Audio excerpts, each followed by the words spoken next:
tinungaling at nabumbong batos. Sila ang ulo at puno-puno ng nangyayaring korupsyon sa ating bansa. Martin Romualdez, sabi mo, BBM, hindi sapat ang salitang misay. Dapat kayo mapanood at kung ng death penalty sa ating bansa, makapaglaman mo sila ang mga politiko na patayin sa sila elektrika. Sapagkat lahat tayo ay nagpapakahirap magtrabaho. Naranasan ba ng mga pangminista at mga politiko na yan na magtrabaho ng 24 hours para may mapakain sa pamilya?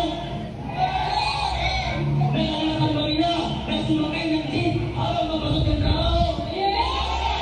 Nagtatrabaho tayo ng 12 hours, 8 hours, ang sahod natin 525 pesos lamang. Pag kumuha ang putang inang gobyerno, SS 1,700, pag-ibig 1,700, pinire 1,700, ang sahod natin walang natitira.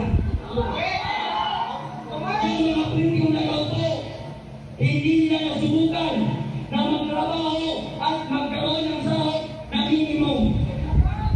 Hindi na nasubukan lumusong sa baha. Hindi na nasubukan matulog ng buton. Hindi na nasubukan mag-aral ng walang bao.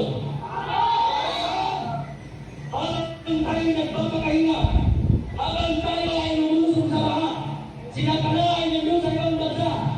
Tingnan mo yung putang ina ng pinauwi. Napakarapan ng mukha. Hindi na nahiya mag-flex ng mga kayamanan niya.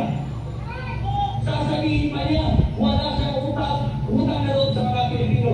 Yan kinakain mo, yan sinusuot mo, yan magsud nyo, lahat ng gamit nyo, galing sa pera ng taong bayan.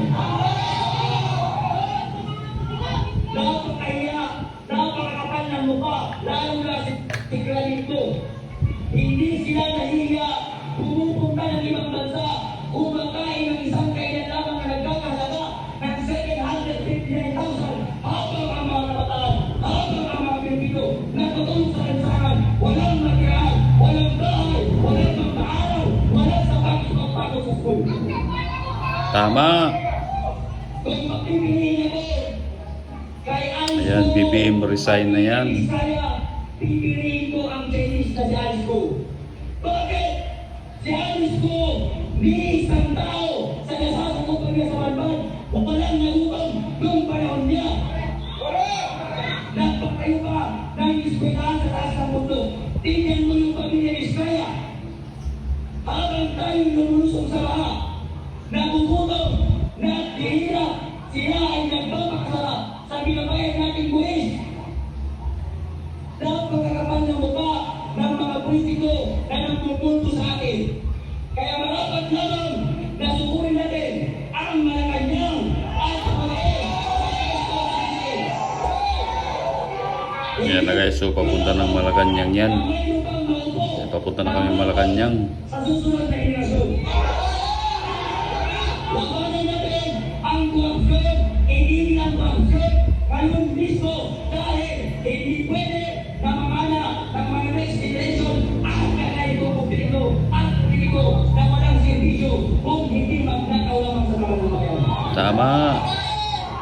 Handa ba kayo mga minsan? Handa ba kayong laban? Handa ba kayong lahat? Itigil ang korupsyon sa ating bansa at patuloy ng lider na siyang mauna ang magpapaganda sa ating bansang Pilipinas. Maraming salamat.